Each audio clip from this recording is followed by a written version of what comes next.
Ça peut arriver, mais en fait, non, bien sûr, ça peut arriver.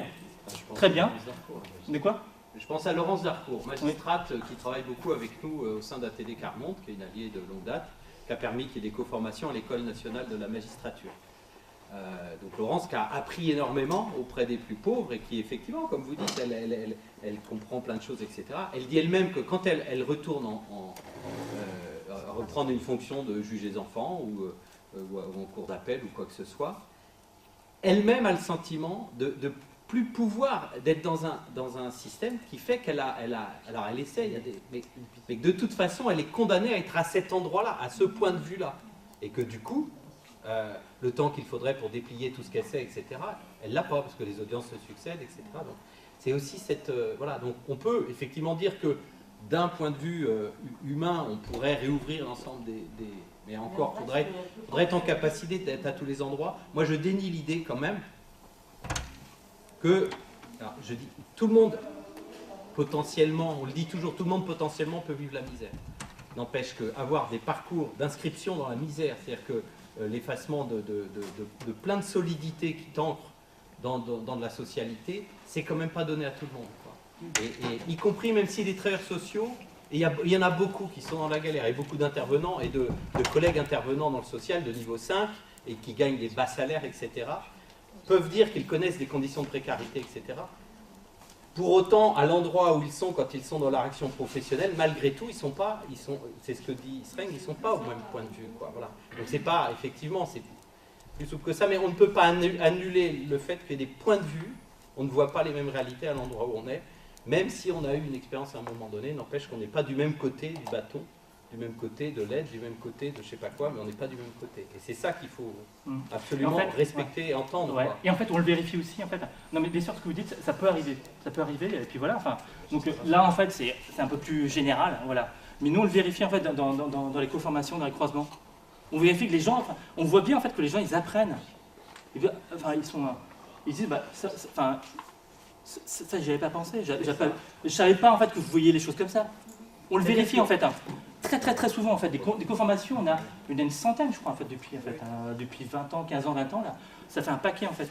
Donc, ce que vous dites en fait, oui, ça arrive chez les enseignants, ça arrive aussi. Mais globalement, là en fait, dans ce qu'on fait, et ça arrive. C'est-à-dire qu'ils dévoilent un pan de la réalité, excuse-moi, un pan de la réalité, ils le dévoilent avec leurs mots, avec leur point de vue et des mots très différents qui font que ça fait enseignement. Je vais prendre un exemple. En protection de l'enfance, moi, on parlait tous d'adhésion, parce que c'était la loi de 2007, etc. Et ce sont les gens, les militants d'ATD Carmonde, qui nous ont dit un peu ce que ça représentait. Et quand quelqu'un, à un moment donné, quand on travaille avec du photolangage et tout ça, vous dit, mais au fond, vous savez, être pauvre, c'est dire oui quand on pense non. Voilà, après, vous regardez l'adhésion d'un autre œil, vous voyez, c'est ça.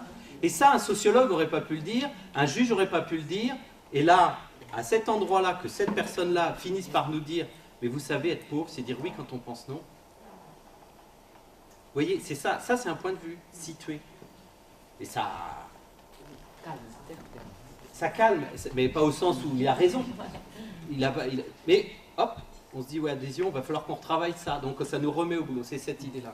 Et en fait, j'ai fait la co-formation, donc je sais de parler, mais je sais pas, moi j'ai un problème avec ça, mais quand on dit qu'il ne faut pas stigmatiser les gens qui vivent la précarité, voilà, après moi j'ai aussi un problème avec l'inverse.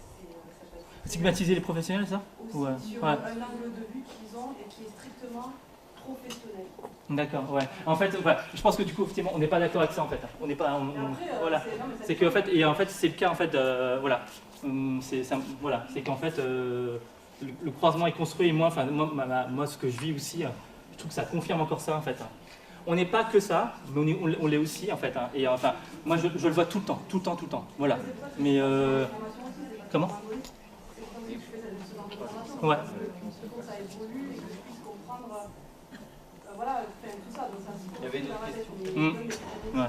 Mais après, en fait, il n'y a pas un bon et un mauvais savoir. En fait, on n'est pas là-dedans. C'est qu'en fait, vous l'abordez par là, il y a un vrai savoir par là. Les militants, ils l'abordent par là. Moi, j'aborde par là.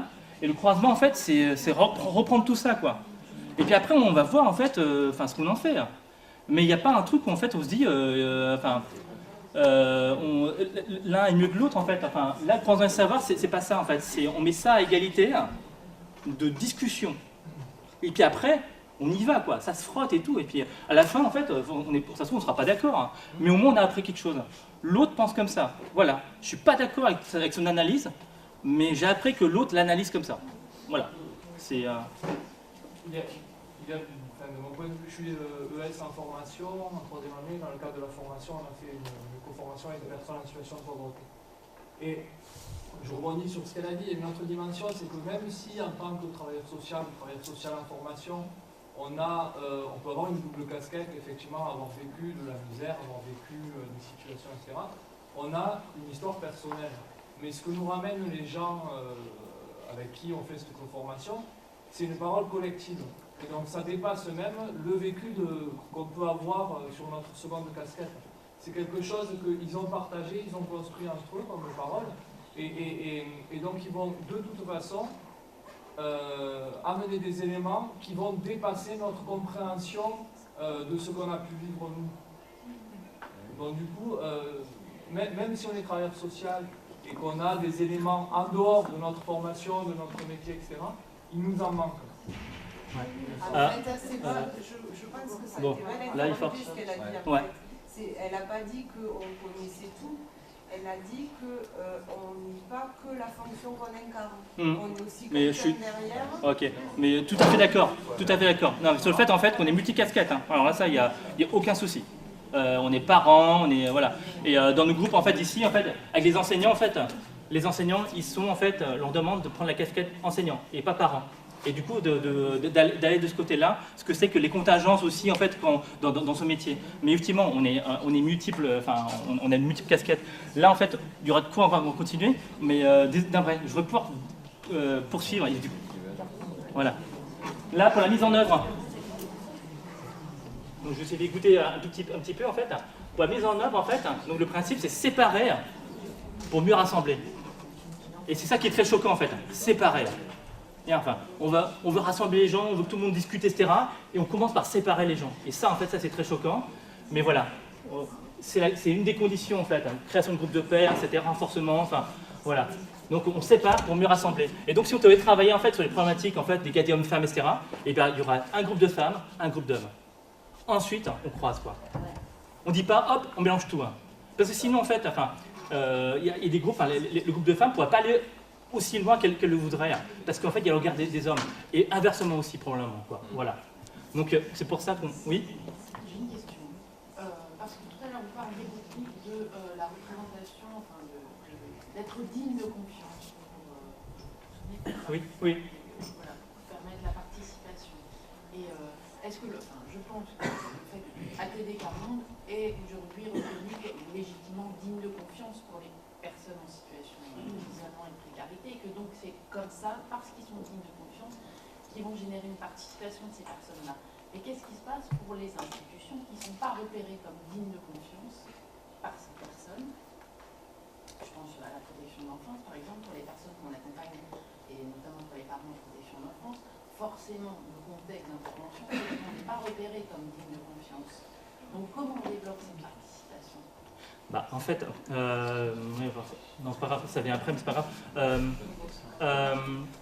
C'est lié en fait au lien de dépendance, de pouvoir, enfin, c'est lié à ce genre de lien. Enfin, il y a un inspecteur en fait, voilà, je prends le parallèle avec le monde de l'éducation nationale. Voilà. Il y a un inspecteur avec qui on travaille, disait en fait, il y a quelques années en fait, quand il y avait un souci avec une famille, moi j'y allais en fait à l'époque, peut-être qu'il était proviseur, enfin t'es pas forcément inspecteur, je sais plus en fait. En tout cas, nous on s'en occupait parce que c'est notre boulot. Hein. Et donc en fait il y allait, il cherchait, etc. Et à un moment en fait, c'était eux et c'était leur responsabilité. La responsabilité en fait de l'éducation nationale, de l'école, d'aller avec ses parents pour avancer sur la question, pour régler le problème. Donc c'est tout à fait normal et c'est plutôt honorable d'y aller. Et à un moment, il a dit, enfin, il a réalisé, mais en fait, il y a tout un champ que je peux pas, en fait, que je peux pas atteindre, parce que je suis l'école.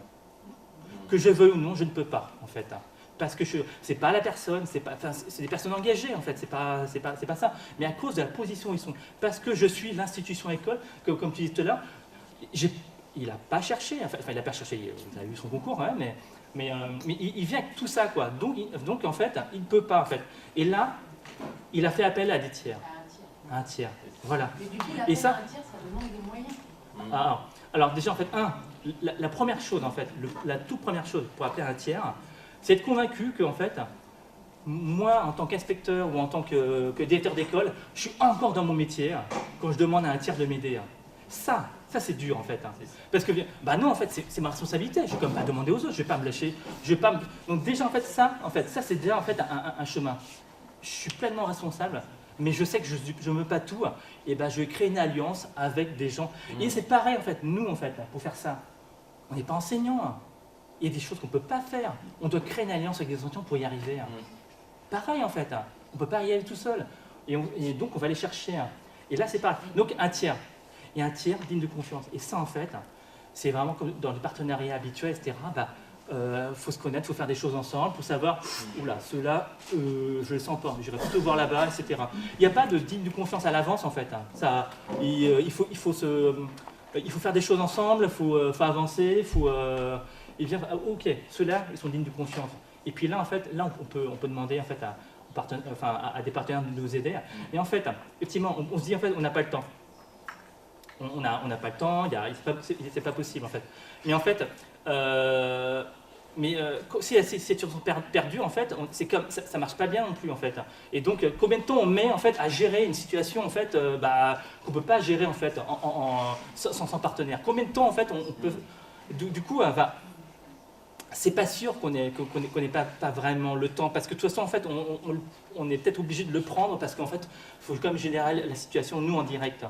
Et du coup, faut peut-être lâcher des choses qu'on gère en direct et prendre ce temps-là pour les construire, des partenaires.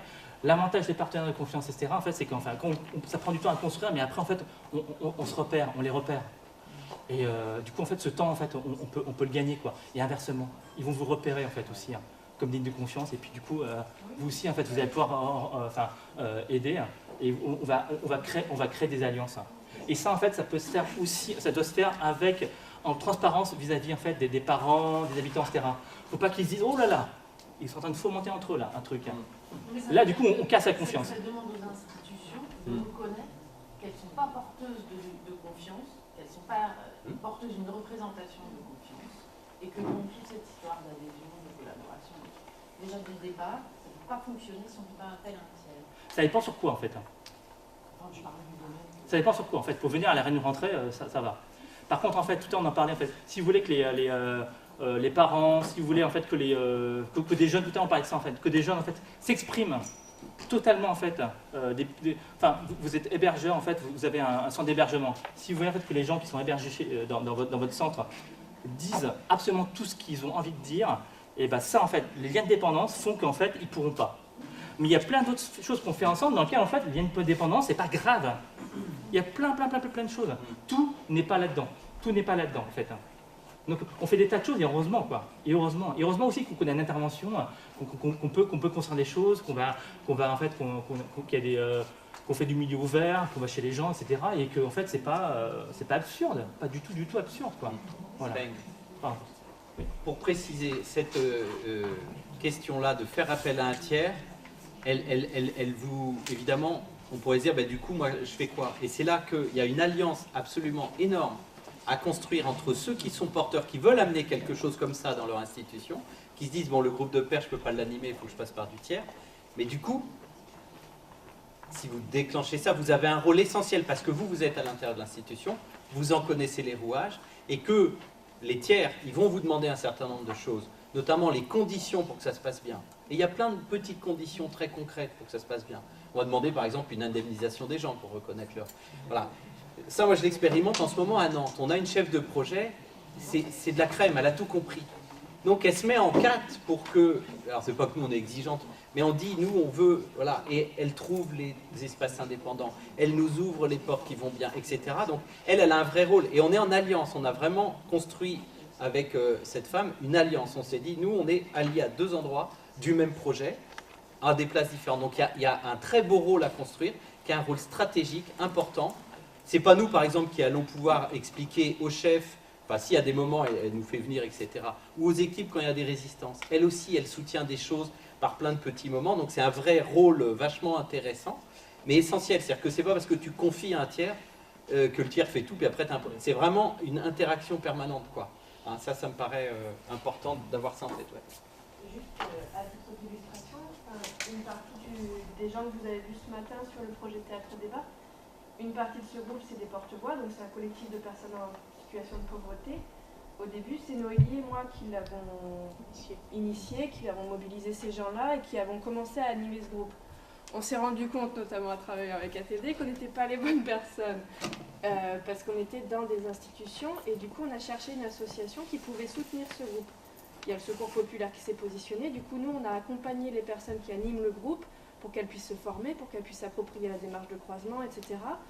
Et notre rôle par contre ça a été, alors moi par exemple pour l'IRTS, de mettre en place d'essayer de mettre en place des conditions pour que ce groupe il puisse en tant que partenaire intervenir dans la formation initiale, et du coup faire bouger ce qui se passe dans l'IRTS pour que ce soit possible.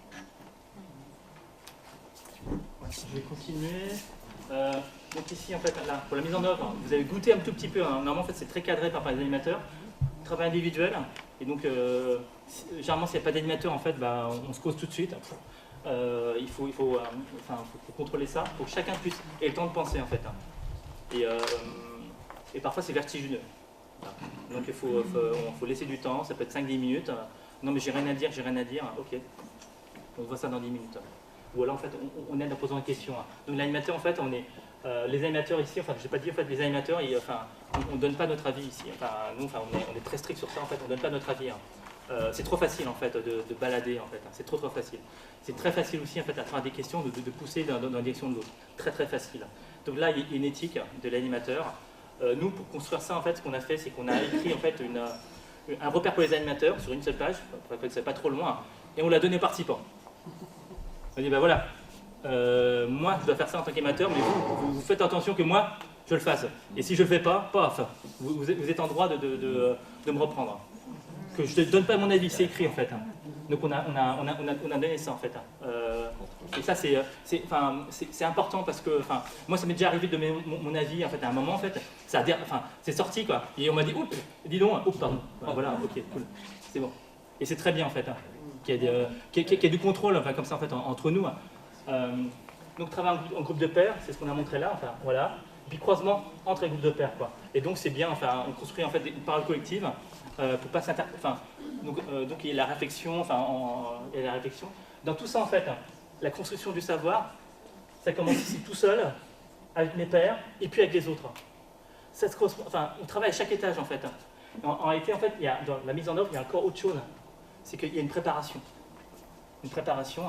Et parce que en fait, youp là. C'est à cause de ça. À cause de ça en fait. On est obligé en fait d'en donner plus pour que tout le monde en fait soit, que ce soit l'équité ici. Si nous donnons à chacun en fait, ça marche pas. Donc les gens qui ont moins l'habitude en fait de manipuler des concepts et des gens qui ont en partenariat, les gens qui vivent des situations de pauvreté, qui sont en fait assommés par leur situation, ils ont des choses, ils ont une pensée, mais il faut le temps de la faire accoucher. Il faut le temps des digressions. Faut le temps de donner des nouvelles, faut le temps en fait, faut du temps pour ça. Et c'est ça le piège en fait, on leur tourne le micro, les gens soit ils disent rien, bon, ils ont rien à dire, soit ils vous exposent la figure, en fait, non, c'est des violents, soit en fait, voilà, et puis en fait ils ont rien à dire, c'est pas intéressant leur truc quoi. C'est parce qu'en fait vous leur donnez pas le temps en fait, quand ça arrive c'est parce qu'on leur donne pas le temps en fait, eux-mêmes d'accoucher de leurs propres idées, de le confronter, de le retourner, de dire en fait. C'est pareil pour nous, pour d'autres aussi, en fait, faut qu'on puisse commencer par dire des âneries, et puis en fait, non, c'est pas tout à fait ça, et puis on le frotte, et en particulier, en fait, qu'on le confronte, en fait, à ses pairs. Parce que là, on vit des choses qui sont analogues, quoi. Entre parents, par exemple, on est entre un groupe de parents, vous mettez quelqu'un qui est pas parent dans le groupe, ça marche pas, quoi. Il y a une militante qui dit en fait les parents parfaits c'est ceux qui n'ont pas d'enfants quoi. On vient non là on se frotte en fait et du coup en fait on peut se frotter entre nous. Non je suis pas d'accord avec ce que tu racontes, non c'est pas ça, c'est pas vrai. Et puis eux ils ont la légitimité entre eux. Moi, je ne l'ai pas, moi. Moi, je n'ai pas la pauvreté. Je n'ai pas la légitimité. Je le sais à travers d'autres, mais ce n'est pas moi, en fait. Et donc, eux, en fait, entre eux, ils peuvent se dire, bah non, c'est n'importe quoi que tu racontes. Et c'est entre eux, en fait, que ça se passe. Et entre professionnels aussi, en fait. Vous connaissez votre métier. Et là, en fait, vous pouvez... Et ces temps de préparation, de confrontation au groupe de pairs, en fait, bah, ça permet, en fait, justement, de... le savoir, en fait, il naît d'un... Le savoir, il naît d'un frottement. Hein. C'est de la chaleur, en fait. Bon. Et donc, l'un des principes ici, c'est la confrontation féconde. Il ne s'agit pas en fait de se crever les yeux, il ne s'agit pas en fait de régler ses comptes, il ne s'agit pas, c'est pas ça. Et en fait, pour animer ça, en fait, faut faire attention, quoi. Pour pas que ça parte là-dedans. Et parfois, quand ça part, hop, on ramène. Attends, les principes là de ce qu'on fait, c'est pas ça. C'est ce que tu disais ce matin, en fait. Donc, on a très envie, mais ça peut pas être nous. C'est pas la peine de faire tout ça, franchement. C'est comme assez lourd, c'est pas la peine. Enfin, c'est pas la peine de le faire. Là, en fait, le but, c'est d'aller creuser des choses qu'on n'a jamais osé se dire, quoi. Des choses qu'on n'a jamais osé se dire. Et on peut le faire parce qu'on est en groupe. On peut le faire aussi parce qu'en fait, voilà, nous ici, parce qu'on est en groupe, ici, en fait, ce sont les parents en fait, des écoles en fait, qui voient les enseignants en fait, de leurs écoles. En co-formation, ce sont les gens qui ne se revoient pas, en fait. Et donc, ils peuvent aller encore plus loin. Mais ici, du coup, en fait, ce qui protège, c'est d'avoir un groupe, d'avoir un porte-parole. Et nous, en fait, on a mélangé également les écoles. On a mis des enseignants de plusieurs écoles et on est très très ferme pour qu'il y ait des paroles collectives. Et ça aussi, si c'est pas animé, c'est pas comme ça que ça se passe. Ça, hop, là, on s'interpelle. Donc le principe là de confrontation féconde. Et ça, c'est ça qui fait peur aussi, en fait. Ah bah non, quand même, en fait, on est là pour se rassembler. Donc pour que vous nous séparez, on est là pour se rassembler. Donc pourquoi en fait, ça remue autant? Pourquoi on va... Oh là là, attendez, enfin, retrouvons-nous sur des choses qui nous unissent. Et en fait, oui, mais on va commencer par ce qui nous sépare. On y va d'abord. On va se causer de ça. Et après, justement, on va pouvoir y aller.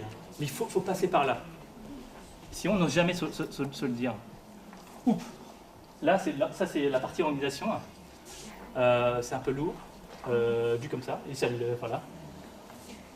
Donc avant d'avoir une journée de croisement, voilà, il faut que les institutions se rendent compte, il y a un comité de pilotage, il faut qu'on décide nos objectifs, qu'on trouve les animateurs, etc. Ça prend du temps, tout ça, en fait, mais ça ne prend pas 100% du temps non plus. Voilà. Il faut mobiliser différents acteurs. Là, ici, les temps que je donne là, en fait, ce n'est pas du tout les temps des co-formations. Là, Laurent ne regarde pas. Là, ça va trop vite. Mais voilà, c'est aussi, en fait, on s'est dit, on y va, on essaye aussi avec ça. Voilà. Mais après, en fait, une formation des animateurs de groupe. Il faut donc les différents groupes, là, en fait, par bon souvenir et un groupe d'enseignants. On en avait 2 parce qu'ils étaient trop gros, donc on a coupé, en fait. En gros, les groupes, en fait, c'est 6-8. Après, en fait, on n'arrive pas à discuter vraiment, quoi. C'est à peu près des tables, en fait, de groupes d'acteurs de quartier, donc les autres, les animateurs, les travailleurs sociaux, etc., en fait, qui ont un lien, en fait, sur l'éducation de l'enfant. Et là, ici, en fait, il y a des réunions de lancement. Les animateurs font connaissance avec le groupe qui se constitue à ce moment-là. Les gens ne se connaissent pas, en fait. Ils ne se connaissaient pas, ici, dans ce dispositif-là. Et c'est là, en fait, qu'ils après commencent à apprendre à se connaître. Et donc, c'est là, en fait, qu'on va les voir, en fait, on leur explique pourquoi on fait tout ça, mais c'est là où on le remet une couche. Voilà à quoi ça sert tout ça. Est-ce que vous voulez quand même y aller? Voilà à quoi ça sert. Et ce qu'on leur dit, en fait, il s'agit de participer à la transformation, en fait, de permettre à tous les enfants de réussir. On va faire ce qu'on peut, et c'est ça qu'on cherche. Donc, c'est pas forcément pour votre enfant, parce que ça va quand même. C'est pas forcément pour... Enfin, voilà, c'est quelque chose de plus large. Et les gens, en fait, on leur précise ça, en fait, quand ils arrivent à venir ici, en fait, ils le font, quoi.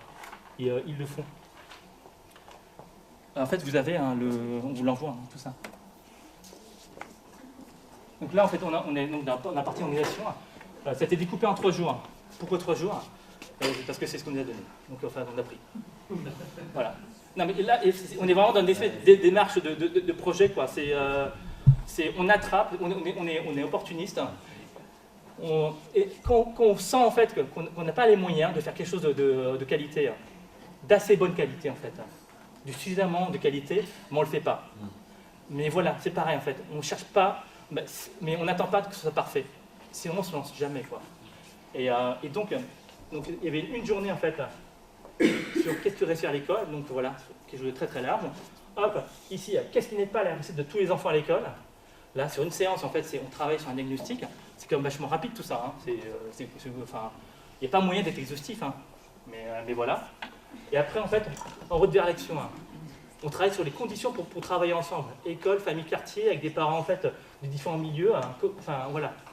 Et là, en fait, c'est là qu'on se construit une charte on construit une charte et toute une méthodologie, etc. pour ramener en fait les idées, pour se mettre d'accord. Enfin, ça, en fait, c'est 3 journées, c'est le cœur. Donc, il y a une réunion de lancement et puis des préparations des parents. Normalement, on est très très attentif à ça, en fait. Hein. Mais en fait, il y a des endroits et des sites en fait, où ils ont pu préparer avec des professionnels. Ils ont pu, ils ont adoré, quoi. C'est, ça fait,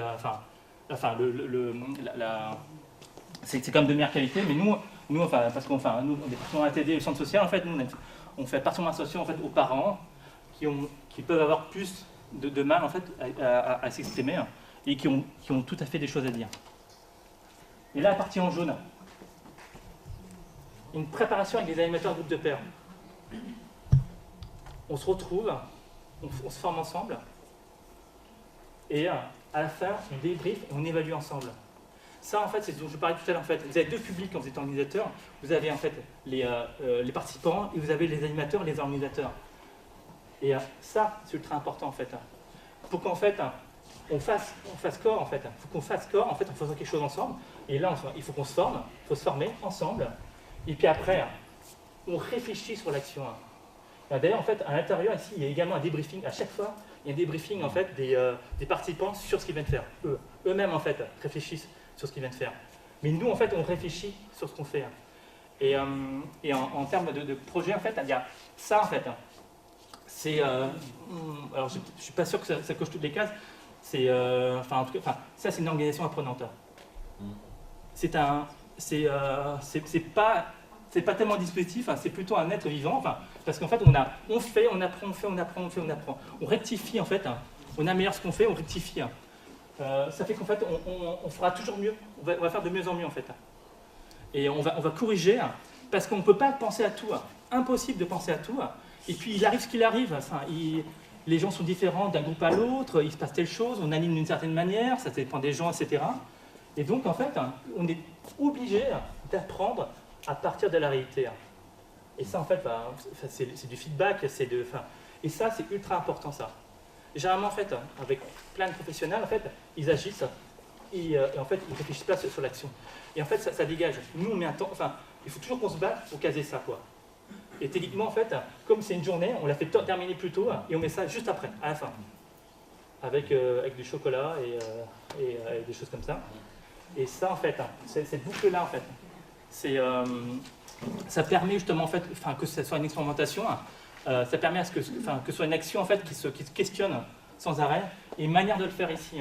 On peut juste se demander s'il y a ce qu'il y a à faire, il faut s'en occuper, évidemment, mais il faut se redire, mais attends, moi, en tant qu'animateur, qu'est-ce que j'ai fait, qu'est-ce que j'aurais dû faire, et puis on s'interpelle les uns les autres. On est une équipe, on ose, en fait, se dire les choses en face. Et ça, en fait, ça s'anime aussi. Une des techniques, en fait, c'est que les gens, les organisateurs, en fait, un peu comme moi, en fait, moi je commence. Et j'ose dire, en fait, c'est des choses que j'ai ratées. Voilà. Pour qu'on soit dans la réalité, quoi. On va se causer de la réalité, on va se causer de ce qu'on est capable de faire ou non, et on va se causer de ça.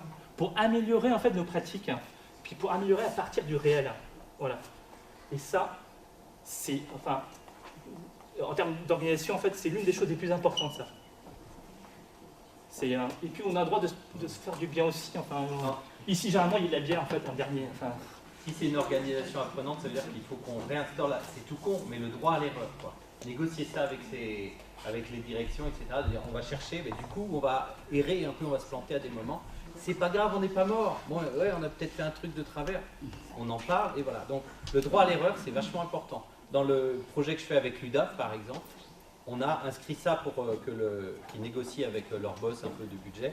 On a dit on veut un droit à l'erreur, et comme ça, les professionnels, a priori, vont oser inventer un truc, on ne sait pas si ça va marcher. Mais du coup, voilà, c'est important. Et ça permet d'adapter, en fait. Ouais. Ça permet d'adapter. Et nous, d'ailleurs, en fait, pour l'une des sessions, on a adapté. Et évidemment, ça c'est pareil en fait. Ça c'est en fait, au niveau de l'équipe d'animation. Et ça, en fait, le comité de pilotage qu'on insère entre, c'est au niveau de l'institution. L'institution doit, enfin, le comité de pilotage en fait, qui rassemble les différentes institutions doit être apprenante aussi. Alors, c'est plus difficile pour elle parce qu'elle est plus loin. Parce qu'elle n'a pas le droit de venir ici, en fait. Enfin, c'est plus difficile. Mais il faut également en fait, permettre de grandir ensemble. Et là, en fait, les gens de l'éducation nationale, là, ils sont allés, en fait, ils ont osé quelque chose qui est assez risqué pour eux, quoi, en fait. D'aller dans quelque chose, en fait, on ne sait pas ce que ça va donner, quoi. On a le cadre, mais nous, en fait, on ne dit pas aux gens qu'est-ce que c'est à l'école, hein. C'est les gens qui vont le dire, on ne sait pas à l'avance. Qu'est-ce qu'il y a de vous n'êtes pas, on ne sait pas à l'avance, hein. Enfin, on ne dit pas aux gens ce qu'ils doivent penser. Donc tout ça, on ne connaît pas le contenu, en fait. On ne sait pas comment ça va être pris. C'est pour ça qu'il y a aussi, en fait, qu'il y a ces feedbacks. Et donc, il y a beaucoup d'incertitudes. Voilà. Mais en même temps, en fait, on permet en fait, de lever en fait, ce qu'on voit moins bien dans d'autres projets, où en fait on y va tête baissée, et en fait on ne change pas forcément les choses, mais juste en fait on ne se donne pas les moyens de le voir, quoi.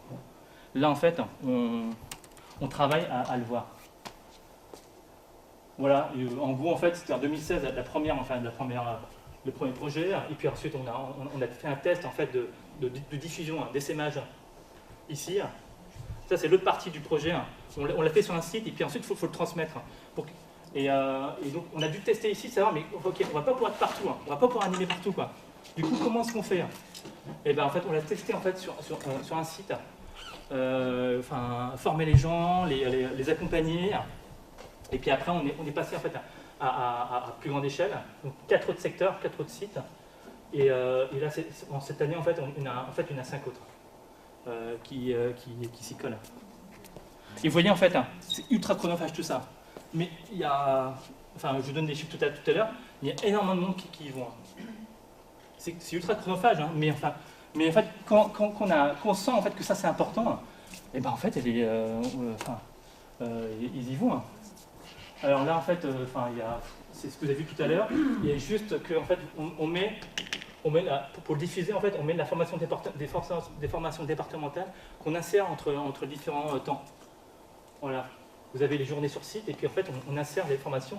Et les formations également, en fait, à l'intérieur, en fait, on débriefe, on apprend de ce qu'on fait des formations. Enfin, il y a plusieurs boucles en fait d'apprentissage, enfin, là-dedans.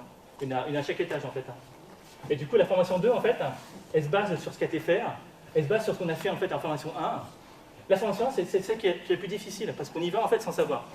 La 2, en fait, on a appris déjà. On connaît mieux le groupe, etc. Il nous retourne en fait. Et puis, on travaille beaucoup avec les gens sur leurs connaissances à eux. Les gens savent énormément de choses en fait. Il faut juste des temps, en fait, on va se l'échanger, on va se poser des questions et puis on va s'échanger du savoir. Et toute une partie de la formation n'est pas du tout descendante, elle est horizontale.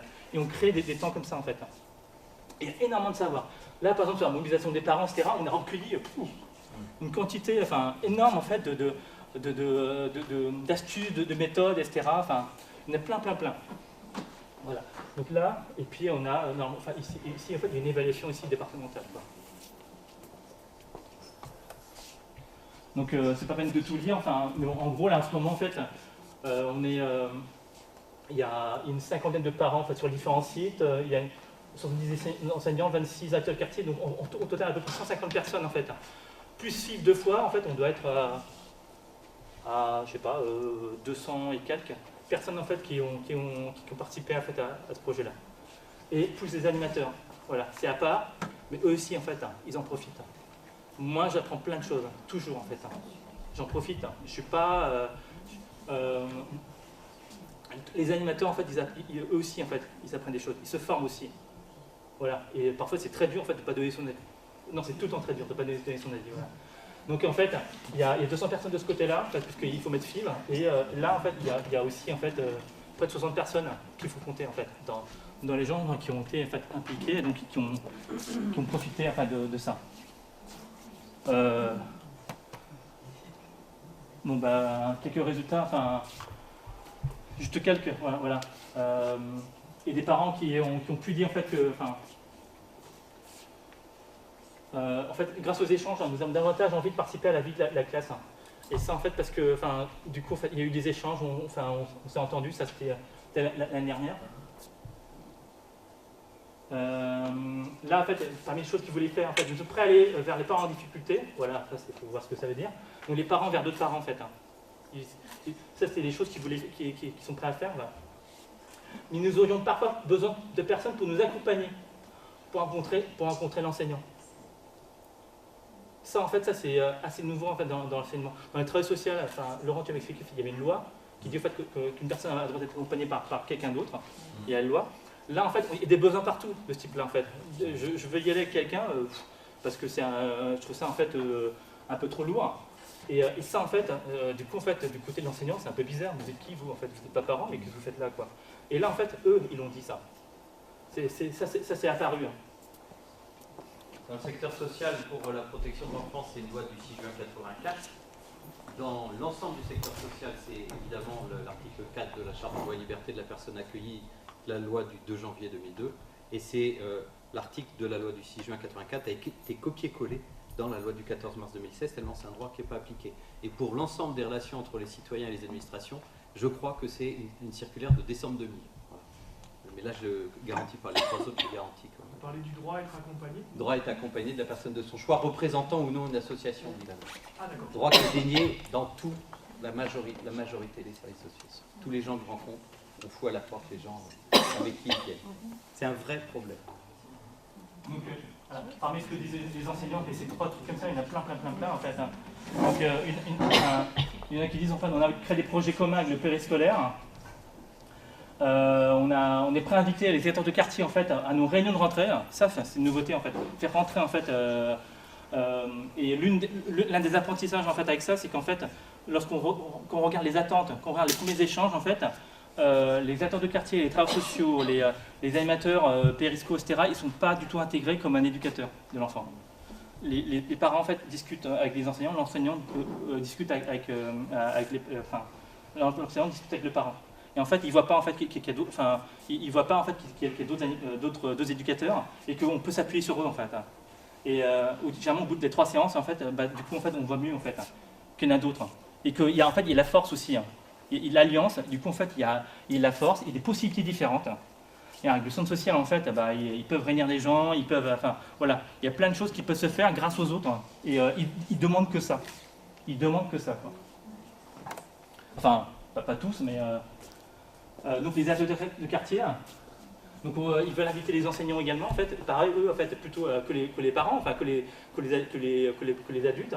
Et puis ils disent, bah non, les enseignants aussi, il faut qu'on les ramène sur nos temps forts du quartier, pour vivre autre chose, en fait.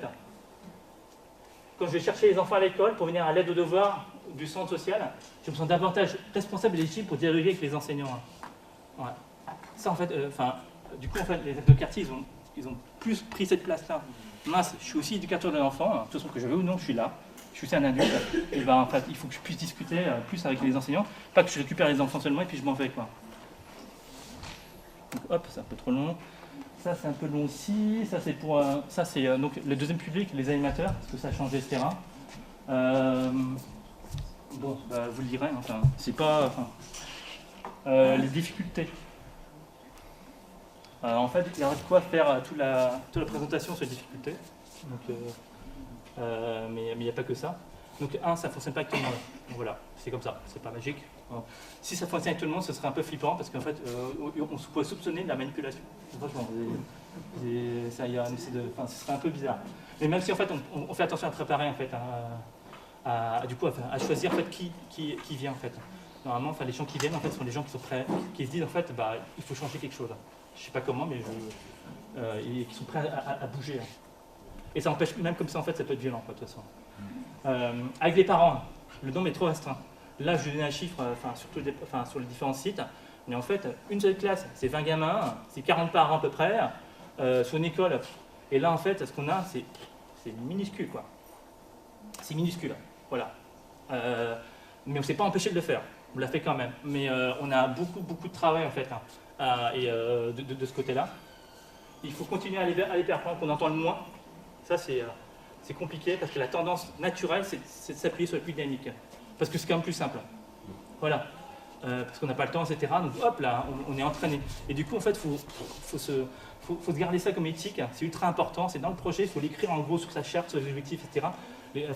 Parce qu'en fait, c'est beaucoup d'énergie, mais il faut y aller. Sinon, en fait, c'est toujours eux qui vont le payer, en fait. Et, parce qu'ils ne seront toujours pas là. Et ce qui manque dans ce projet, en fait, parce que ça manque d'espace, en fait, et de temps, régulier pour penser. Il y a des groupes, en fait, d'habitants, des groupes de jeunes, des groupes qui se réunissent régulièrement pour réfléchir. On a à Télécarmonde, on a l'Université populaire Carmonde. Ici, en fait, c'est pas le monde ATD, quoi. C'est quelque chose qui est plus large.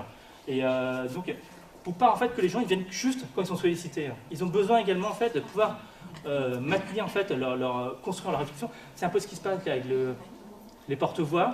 Ils ont ça en fait. Ils ont ça. Et ça permet aussi d'intégrer des nouveaux qui ne sont pas à l'aise au début. Et puis du coup en fait d'apprendre, de s'entraîner en fait à parler, à sortir, à accoucher de sa pensée. Il faut de l'entraînement en fait. Il faut le faire, refaire. Ça se fait pas comme ça en fait. Tout le monde ne peut pas y arriver comme ça. Et tout le monde a une pensée. Donc ça manque. Ce qui est dur aussi en fait, c'est le turnover. C'est les parents déménagent, les profs en fait, ils changent de poste. Les travailleurs sociaux pareil. Bon, tout le monde change. Et donc on travaille avec une espèce de promo et puis en fait, boum, les gens en fait, ils s'en vont. L'agenda ultra chargé des professionnels. On en a parlé. Je crois que c'est d'époque en fait. Il y a quelque chose qui moi aussi, mon agenda est absolument blindé. Et donc, en fait, il faut qu'on travaille avec ça. Et ça, c'est très compliqué. C'est pas impossible, mais c'est compliqué. Les dérives, en fait, qui peuvent se passer, c'est qu'à un moment, en fait, on a lancé des actions. C'est qu'en fait, les actions, elles sont juste là puis on répète l'action. Et on oublie l'intention de départ, qui, en fait, comment ça permet, en fait, la réussite de tous les enfants. Voilà. On organise en fait une rencontre, et puis en fait on la continue, mais attends, mais est-ce que ça marche? Est-ce que ça sert vraiment en fait à la réussite de tous les enfants quoi? Et ça en fait il y a un risque pour toutes les actions. Ce qu'on ne sait pas faire du tout en fait, c'est mesurer l'impact auprès des enfants. Ça en fait, c'est le but en fait de tout ça. Mais en fait on n'est pas équipé pour. On sait pas encore faire. Et c'est un problème compliqué en fait, il faut aller chercher les chercheurs pour réfléchir ensemble. Et même pour les chercheurs en fait, ils n'ont pas la boîte à outils toute prête pour ça en fait. C'est une question qui est compliquée. Il faut mesurer un impact en fait, il faut mesurer un changement. Déjà c'est pas facile de mesurer un changement. Voilà. Et deux, il faut pouvoir l'attribuer. Et alors qu'en fait, comme nous tous en fait, s'il y a un changement en fait de ma part en fait, je peux l'attribuer peut-être à plein de choses différentes quoi.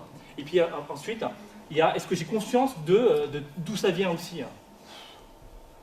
Ça c'est questions en fait techniques, d'évaluation qui sont très compliquées. Donc là, ce qui est en cours en fait, c'est qu'il y a des actions qui sont co-construites. Là en fait, on fait ces temps en fait pour générer des actions et ensuite on passe à la co-construction. La formation n'est pas co-construite du tout. C'est nous qui proposons en fait. Elle est co-construite entre les partenaires. Les parents n'ont pas co-construit ça avec nous. C'est nous qui faisons des propositions. Et du coup, ça génère en fait une parole. Et c'est après en fait que viennent les actions. Et là en fait, on a la co-construction d'actions. Voilà. Donc là en ce moment, en fait, il y a 5 nouveaux sites. Et puis les perspectives, la création d'un réseau local de croisement des savoirs et des pratiques. On est encore dans l'organisation apprenante en fait. C'est encore l'étage au-dessus. On fait des tas de boucles. C'est qu'en fait, les gens en fait, qui font ces formations à gauche à droite en croisement, et ben en fait, après l'avoir fait, ils vont lancer des choses ou pas, ils vont se demander mais comment faire faire tel ou tel type de formation, est-ce que je pourrais pas le faire dans le domaine de l'emploi, est-ce que je pourrais pas en fait, et ben il faut qu'on se retrouve quoi. Il faut qu'on fasse réseau, qu'on se retrouve, qu'on apprenne ensemble, qu'on se passe en fait aussi du temps de personnes, on est ressources les uns pour les autres en tant que personnes. Tu viens animer chez moi. Et moi, je viens animer chez toi. Voilà. C'est deal. On va pour développer aussi, pour faire du développement. Mais ça, en fait, ici, pour l'instant, c'est perspective, c'est des rêves. J'ai repris ce que j'ai raconté ce matin finalement, mais en le remettant un petit peu mieux.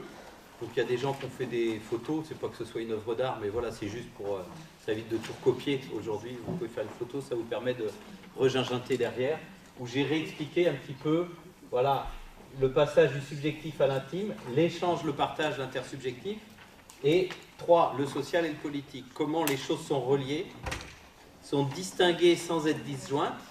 Parce que là, on va retrouver cette matière-là, mais pas de façon aussi brute que ça. Hein. Et elles sont reliées, mais sans être confondues. Donc, comment on distingue les registres, c'est extrêmement important, on l'a dit. Donc, du coup, là, j'ai mis témoignage ici et seulement ici, en tout cas pour nous, dans l'éthique que l'on porte. Nous, témoignage ici et seulement ici. Pas de témoignage ici. En croisement des savoirs et des pratiques, on arrête les gens qui commencent à être trop sur un témoignage. Oui, mais moi, parce que si on sent que ça met en fragilité, puis surtout, ça fait une rupture d'égalité, parce que nous, on n'a pas à raconter l'ensemble de notre vie. Moi, vous ne savez pas si j'ai des problèmes d'alcool. Bon, j'en ai un peu, Noélie le sait, parce que c'est un peu terrible, mais vous voyez, bon, on ne sait pas tout ça. Bon. Donc, on n'a pas, à ce moment-là, on est au travail. Même si les gens sont au travail à partir de ce qui leur arrive dans leur vie. Ah, voilà. Donc, confrontation régulée. Toi, sur ton PowerPoint, il y avait confrontation féconde. Il est très beau ce mot aussi, évidemment. Hein, féconde, ça va produire des choses. Mais pour produire des choses, il faut que ce soit effectivement régulé. Donc, ce n'est pas de l'affrontement. Confrontation, les gens ont peur. Des fois, ils m'ont dit, moi j'ai entendu, mais confrontation, ça fait un peu militaire. Ben non. Enfin, oui, peut-être. Mais confronter, c'est pas s'affronter. On n'est pas là. Hein. De même que comprendre, c'est pas convaincre. Débattre, c'est pas combattre. Donc, on pose ces règles-là. Hein. Pas de témoignage. Et tout ça, ce groupe de pairs, c'est pour ça que ça prend du temps, ça. Ça va permettre la production d'une parole, de savoir, d'arguments, d'idées à défendre, avec quoi on arrive pour... et puis les récits analysés. Donc on n'est plus simplement collé à la matière organique, vivante, subjective, au fatras un peu de sa propre vie, mais elle a commencé à être mise en mots, partagée avec d'autres, etc. Et tout ça, en plus, a l'effet... qui est moins nécessaire chez nous, dans un premier temps, nous professionnels, c'est que ça produit de l'identité, ça produit de la reconnaissance. Là, il y a tous les travaux, on n'a pas le temps.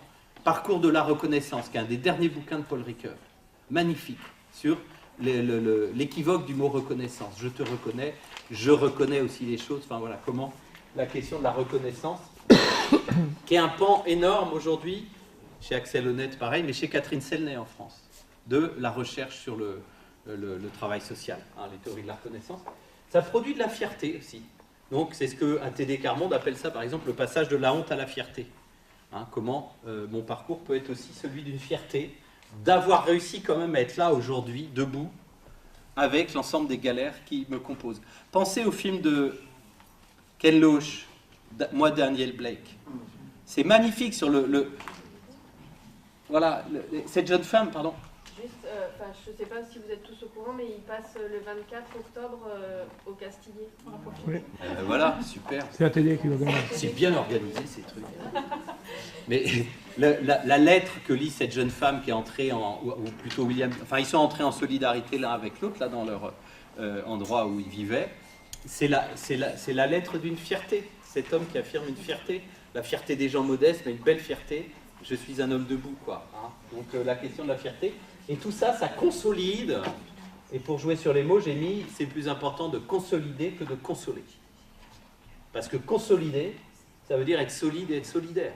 On consolide des choses. D'accord ? Bon, bref, voilà, il y a tout un... Alors, pour aller creuser cette affaire-là, il y aurait plein de choses. Il y a entre autres les bouquins et les publications qu'on a fait avec ATD Carmonde. Mais il y a Reconstruire la dignité, édition chronique sociale, d'un philosophe contemporain, philosophe social, Fred Pochet. Hein. Moi, les travaux de Fred m'ont vraiment beaucoup aidé à structurer, à théoriser toutes ces questions-là. Aux éditions Chroniques sociales, il en a 6 ou 7. Et Chroniques sociales, c'est des éditions pour les acteurs sociaux. Il n'y a pas besoin d'avoir fait des théories de philo, parce qu'il a des bouquins de philo très compliqués. Mais chez Chroniques sociales, du coup, c'est vraiment très pratique aussi. Hein, c'est pratique et théorie. Donc je vous invite vraiment à y jeter un œil. Reconstruire la dignité, il explique ça, un peu ses registres, un peu d'une autre façon. On ne le formule pas tout à fait pareil, lui et moi, mais voilà. Reprenons ça. Le croisement des savoirs et des pratiques. Finalement, on pourrait s'interroger sur c'est quoi un croisement. Et quand on était au code de la route, on dit, quand j'arrive à un croisement, que dois-je faire? Hein, vous voyez, il y a priorité à droite ou à gauche, je dois mettre mon clignotant, ça dépend si c'est signalisé ou pas. Ben, on pourrait reprendre cette métaphore-là, de l'idée que le croisement des savoirs et des pratiques, c'est l'idée que... Alors j'ai mis 3 là par exemple pour changer, parce qu'on dit souvent professionnel et usager, mais les groupes de pairs, personnes concernées, les professionnels, mais on peut le faire aussi avec des élus. Puis des fois avec des bénévoles. Hein. En politique de la ville, à Nantes, on l'a fait avec des groupes de bénévoles aussi. Donc, vous voyez un peu le nombre de groupes de pairs, ça peut devenir compliqué.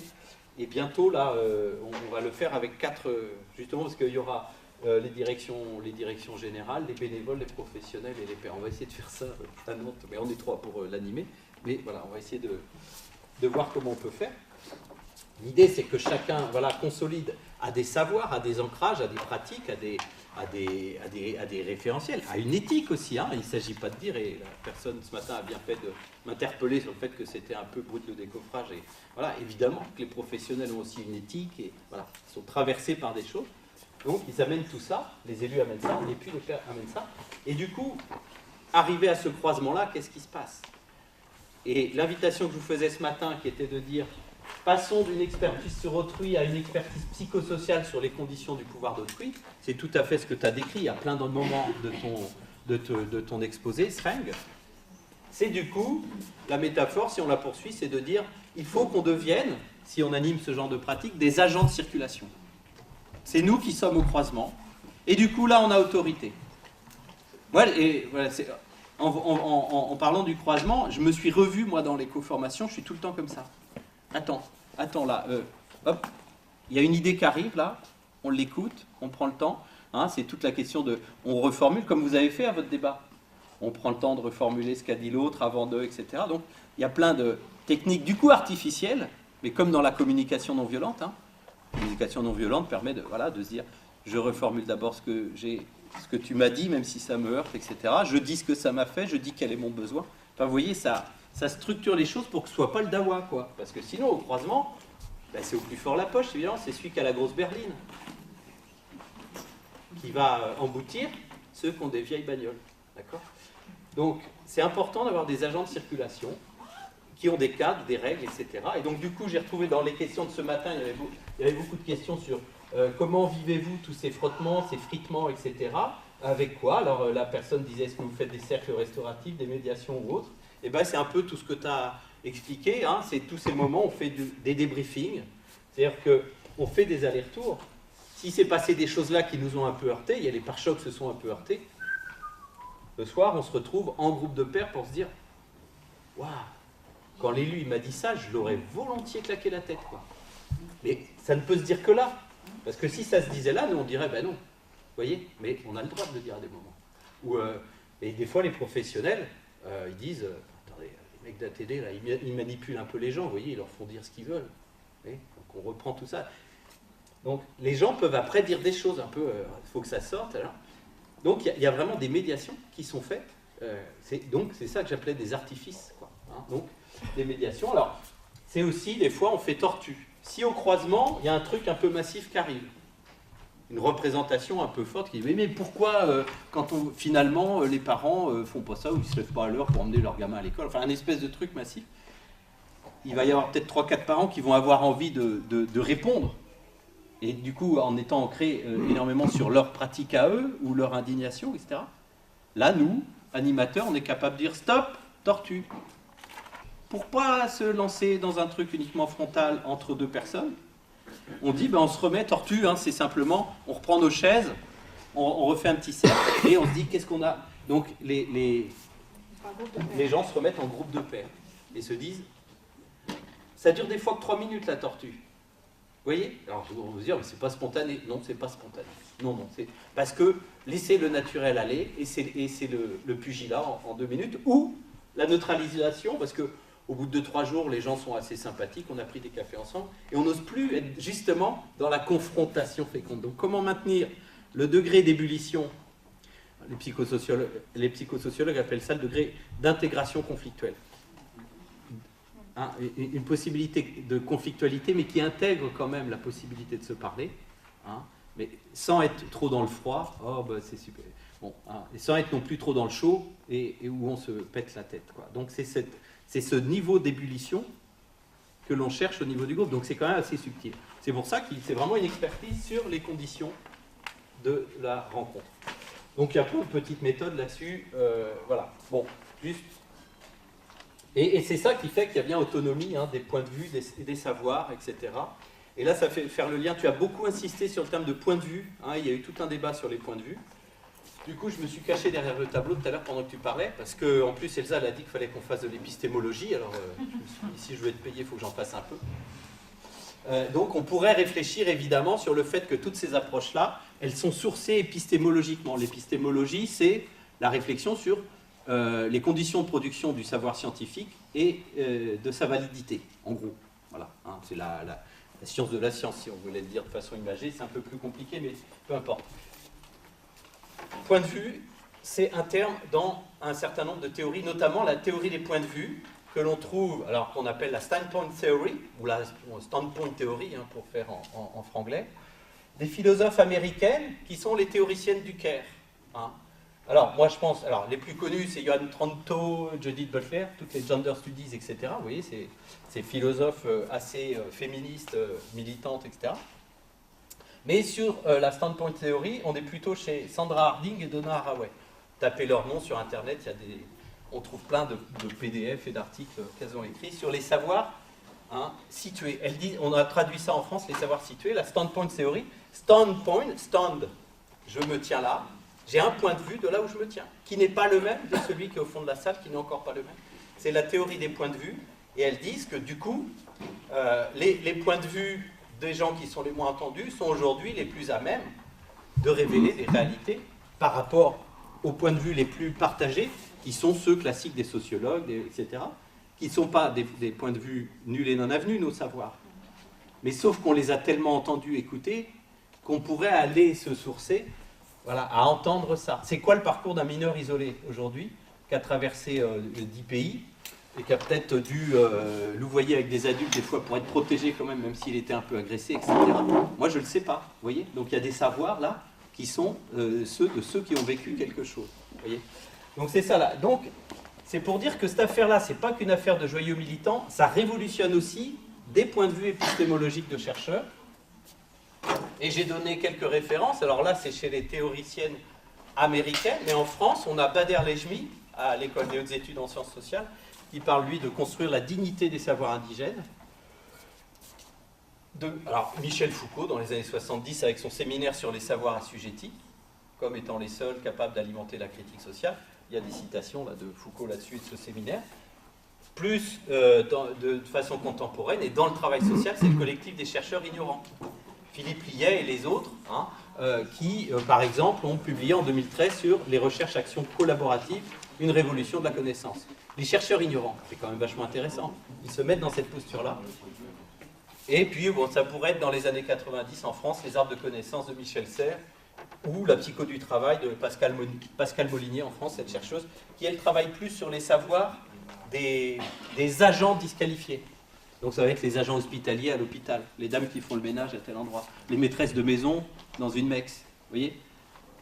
Là, il y a des savoirs énormes de ce qui se passe dans les institutions, mais on oublie de leur demander parce qu'elles ne sont pas très qualifiées. Je dis elles, parce que là encore, et c'est pour ça que c'est un lien avec...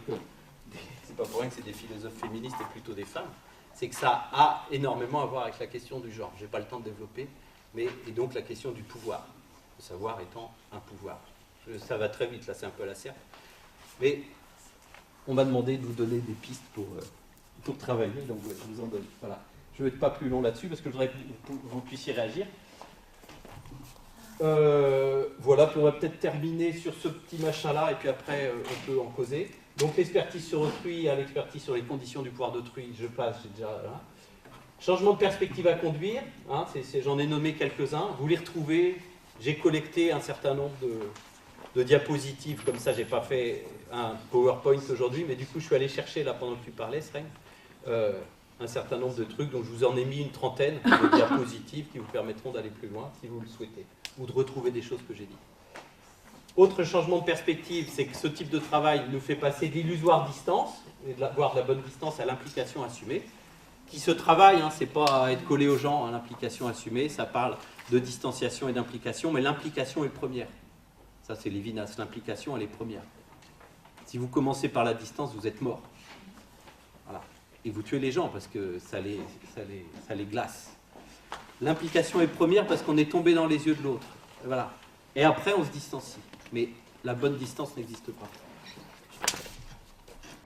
Autre changement de perspective, c'est tout ce qu'on a dit entre les finalités, les belles théories, l'utopie et le concret.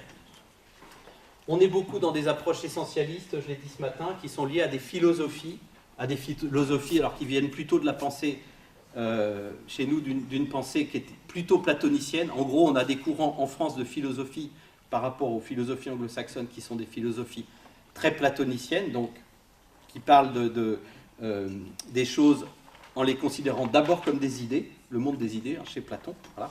À la différence, par exemple, de théories plus aristotéliciennes où les choses sont ancrées dans la réalité des choses.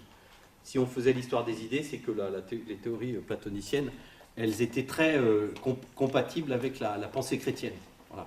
Donc une pensée très morale, finalement, sauf qu'elles se déconnectent des réalités de vie. Donc on est dans des approches très essentialistes, par exemple la liberté,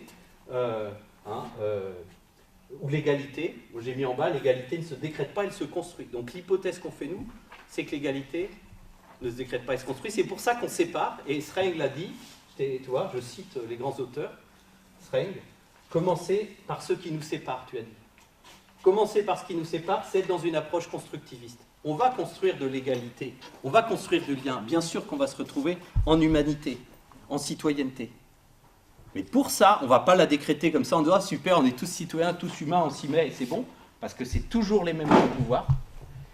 On va dire « Ok, on va y arriver à ça, mais considérons la réalité des inégalités, des différences de statut, de ce avec quoi les gens arrivent, quelles que soient mes intentions. Et donc, je suis dans une approche constructiviste, qui passe d'abord par de la déconstruction, justement, des approches. Alors, je vais un peu à la serpe, hein. Mais les approches constructivistes sont des approches pragmatistes. Voilà, hein. Et c'est vrai qu'elles sont plus portées par les courants anglo-saxons, hein, qui sont un petit peu plus, dont les philosophies sont aussi un peu plus solutionnistes et un peu plus ancrées sur les réalités. Donc, c'est pour faire cette articulation, la question qui était posée ce matin entre le concret et le... Voilà. Au bout du compte, quand tu disais on travaille que du concret, bien sûr, mais évidemment, c'est pour retrouver le sens d'une fraternité. Après, on n'hésite pas à avoir les grands mots, mais on les retrouve, mais on les trouve de façon plus incarnée, plus juste. C'est souvent ce que disent les professionnels à l'issue d'un croisement, mais finalement, ça me remet en contact avec des choses, mais ça leur redonne, ça donne du corps, ça incarne la question de l'égalité plutôt que la postuler. Sinon, on la postule et ça agit comme un principe d'occultation de la réalité. Ah ben non, on est égaux. Vous voyez ? Perché. Voilà.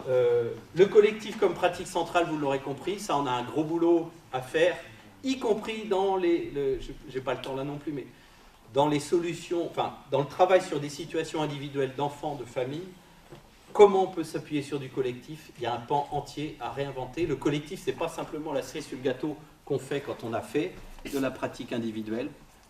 C'est ce qui va permettre aux gens de faire avancer, y compris des questions citoyennes, l'école, de changer les choses, mais y compris pour eux-mêmes, de pouvoir faire évoluer leur propre situation personnelle. On l'avait illustré il y a quelques mois ici dans la journée avec Hélène Van Dijk, hein, sur les conférences familiales. Mais voilà, là je peux couvrir cette piste. Mais le collectif doit être une pratique centrale pour mobiliser les gens, voilà, pour leur donner envie de revenir nous voir. Là, je vais peut-être passer parce que c'est... Voilà. Ouais, puis aimer l'incertitude à laquelle nous sommes voués, je pense que ça, c'est vraiment important. La question du droit à l'erreur et de l'incertitude. On ne sait pas du coup où on va et ça, c'est bien. Moi, je n'ai pas vraiment idée. Ça me fait un peu flipper, mais je me dis c'est normal. Je flippe avec mon histoire de projet pour l'enfant là, et de recherche-action. Je ne sais pas ce que je vais faire. J'ai vendu une réponse à appel d'offres au département, ils m'ont retenu. Merde. Et je ne sais pas, vraiment, je ne sais pas. Mais je me dis, bah, si je savais, je ferais que faire mine de faire mumuse avec les gens avec mon idée derrière. Je ne sais pas ce qu'on va produire. Vous voyez ? Bon, après, j'ai mis un dispositif où il y a un groupe technique qui m'aide à réfléchir au niveau juridique, machin, tout ça. Mais avec les gens, on ne sait pas ce qu'on va fabriquer. Sinon, c'est pas la peine de les inviter. Et puis j'écris ça dans mon coin. Je gagnerai du temps. C'est tout, hein, parce que si c'est déjà... Ah si, voilà. Varier les supports, mais ça je l'ai dit, hein, je crois, à des moments. Pour que les gens puissent s'exprimer, il faut avoir plein de médiations. Alors dans l'éducation populaire, on a plein. Moi, j'adore le théâtre forum, le photolangage, tout ça. Voilà, mais là, vous pouvez varier les médiations. Et puis, la question de qu'est-ce qui permet de se mobiliser dans le temps, à mon avis, c'est que les gens se sentent dans une logique de changement social. Ils ne sont pas là sur un petit truc, ils sont reliés, donc c'est ce qui se passe avec le croisement des savoirs et des pratiques, mais pour d'autres pratiques sociales que j'accompagne, je pense aux universités populaires de parents. Il y a des universités populaires de parents dans plein de coins de France, et quand les gens se retrouvent et qu'ils viennent tous à Paris ou à Lyon pour se retrouver tous les parents avec les... et de voir que, merde, moi j'habite à Lille, toi à Pau tu fais ça, moi dans le bassin minier je fais ça, toi à Villeurbanne tu fais ça, quand ils repartent chez eux, mais ils ont un sentiment de responsabilité, un sentiment de... Mais comme quand nous, on va au congrès des assistants sociaux, voilà, c'est tout. Ça fonde de l'identité. Et puis tu te dis, je suis peut-être une petite fourmi, mais il y en a d'autres aussi. Et ça, donc pouvoir s'inscrire dans des logiques qui dépassent le territoire, ça a des effets majeurs. Alors après, il faut pouvoir se relier à d'autres expériences. Mais vraiment, il faut que les gens puissent vivre aussi cette expérience-là, qu'on a la chance de vivre quand même professionnellement quand on va à des congrès, à des machins, hein, où on se retrouve entre nous pour dire ce qui se passe, les difficultés qu'on a, s'identifier les uns aux autres. Ça met en perspective. Enfin, à mon avis, c'est une logique importante. Voilà. J'ai même pas eu de carton rouge, pour une fois.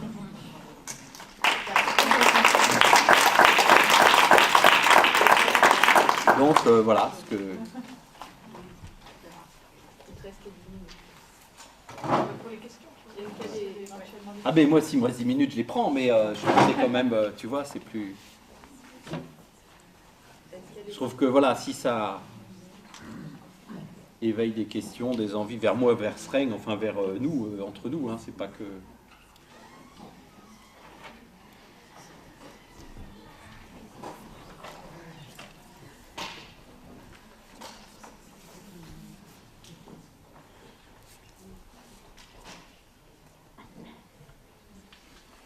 Peut-être un peu...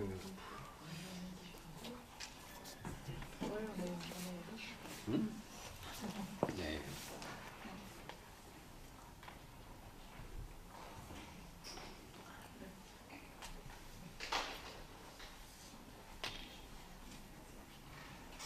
Ça veut dire aussi ne pas rester seul dans son institution.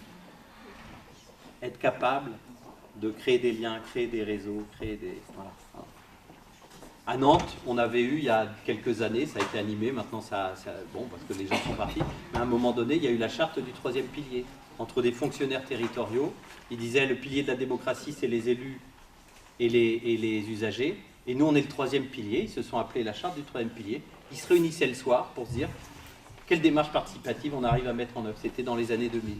Voilà, et ça a été animé pendant une dizaine d'années, maintenant ça a moins de... Mais voilà. Vous voyez, ils se réunissaient pour, tiens, on t'écoute, toi tu fais quoi à Rezé, toi tu fais quoi à Bougnay. On se consolide, après on se sent moins... Voilà. On construit des logiques d'acteurs, quoi.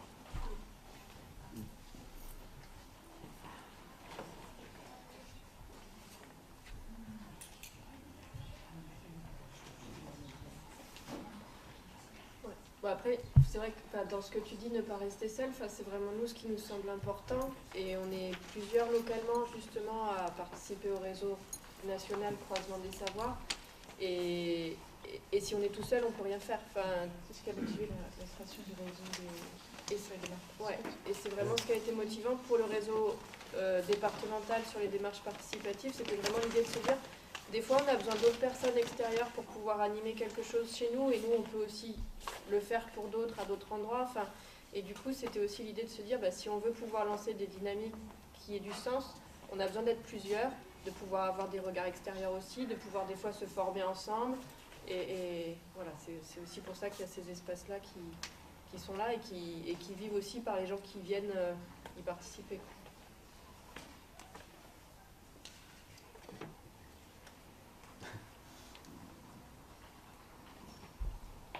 Ce qui permet de relier des postures professionnelles et citoyennes, quoi, plutôt que les cliver, d'essayer de les relier, tout en les distinguant, elles ne sont pas les mêmes, mais ça les relie, quoi. Et ça redonne un peu de patate à un certain nombre de professionnels, quoi. De se dire, mais oui, notre métier n'est pas que des techniciens d'un chômage endémique, merde, quoi. Enfin, est-ce qu'on porte un projet de société, quoi.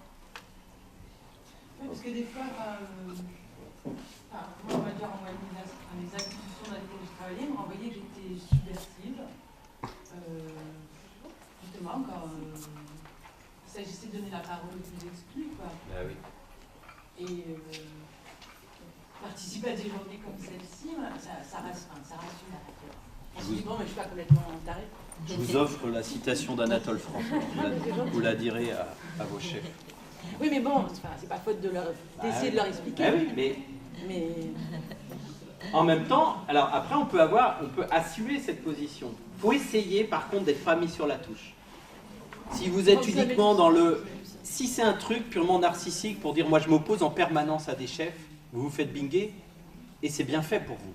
Parce que les chefs, être chef, c'est pas forcément être con. Enfin, voilà, je veux dire, il y a plein. Moi, je travaille avec plein de directions qui engagent des projets de changement, des trucs. Voilà.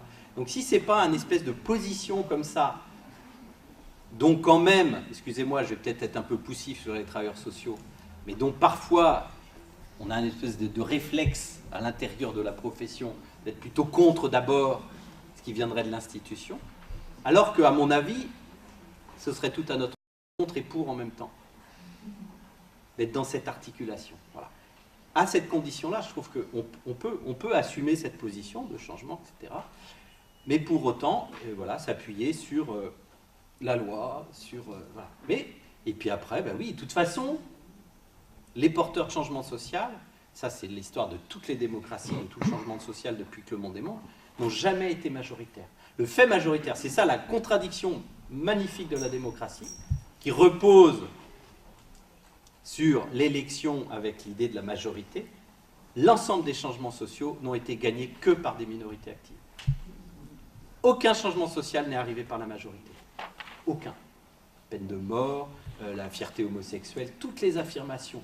Les écolos des années 70 qui se jetaient sous les trains, les grenouilles, là, sous les trains de déchets nucléaires, on les regardait comme des malades. Ils sont aujourd'hui, enfin, pas majoritaires, malheureusement, mais on voit bien que leur... voilà. Donc, tout s'est gagné dans ces marges-là.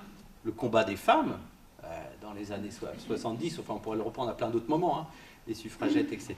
Et évidemment, il ne s'est pas gagné dans la majorité. Elles y sont allées et du coup, elles ont pris des coups. Donc comment on peut prendre des coups, mais tout en se disant, ce que je fais là, c'est pas pour mon petit narcissisme ou être un peu l'agitateur du bocal, mais parce que c'est ça que j'ai à faire. Nous, travailleurs sociaux, on a été formés pour ça quand même. C'est réinterroger sa place aussi, voilà. La place de chacun. La fonction sociale, la fonction, l'utilité sociale, la fonction sociale. Pourquoi il y a des travailleurs sociaux dans un pays? Pas que pour... Alors, c'est évidemment, quand ils sont après avec un employeur, c'est pour répondre à un certain nombre d'objectifs fixés par leur employeur. Mais ils arrivent avec un métier, avec une déontologie, avec des références, donc ils ne sont pas non plus malléables, corvéables, etc. Si vous avez vu sur TV CNAEMO, par exemple, sur Internet, le CNAEMO, vous voyez, hein, le Carrefour national de l'action éducative en milieu ouvert, Anna Rurka, qui est une chercheuse de Nanterre, est intervenue à la clôture du congrès du CNAEMO il y a 2 ans. Elle nous a secoués tous un petit peu parce qu'elle nous a tous enjoints en disant « Mais et vous êtes où dans la parole politique aussi, les travailleurs sociaux? On ne vous entend plus. Vous dites que vous êtes... et c'est vrai, c'est vachement dur ce qu'on essuie. Donc on est dans la tempête, mais si à un moment donné, on ne relève pas quelque chose du côté du défi politique citoyen, et pas uniquement dans la demande de plus de moyens ou dans la dénonciation du fait qu'on serait maltraité, eh ben on ne va pas y arriver, quoi. On ne peut pas être non plus qu'en position de victime. C'est un peu ça que disait Anna. Alors évidemment, là je le dis très vite, c'est un peu... Mais allez l'écouter, c'est beaucoup plus subtil en 1 heure de conf, mais elle termine un peu là-dessus. Voilà. Quelle fonction sociale on a? Et ben après, tout le monde ne va pas nous attendre à bras ouverts en disant c'est formidable votre idée. Non, non, vous allez faire chier, vous allez ça. Et ouais, mais bon, ça se discute. Si c'est dans